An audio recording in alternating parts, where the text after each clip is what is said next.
Hello everyone, আসসালামু আলাইকুম। আজকে আমি তোমাদের অসাধারণ একটি রেসিপি করে দেখাবো। এখানে স্ক্রিনে দেখতে পাচ্ছ আমি কিছু পাবদা মাছ নিয়েছি। এগুলো আমি কেটে পরিষ্কার করে ধুয়ে নিয়েছি। এখন লবণ, হলুদ আর মরিচ দিয়ে আমি ভালোভাবে এগুলোকে ম্যাগনেট করে রেখে দিব। তোমাদের হাতে সময় কম থাকলে তোমরা সাথে সাথেও ভেজে নিতে পারো। আমি ম্যাগনেট করে রেখে দিচ্ছি কারণ মশলাটা ভিতরে ঢুকবে মাছের।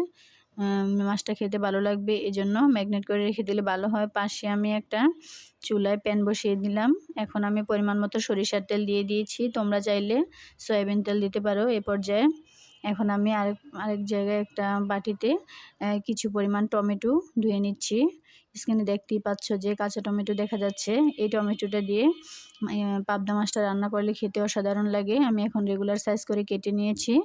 আর এই ফাঁকে মাছগুলো উল্টে পাল্টে আমি ভেজে নিচ্ছি লাল করে। মাছগুলো ভেজে নিলে পাবদা মাছটা একটু হালকা ভেজে নিবা।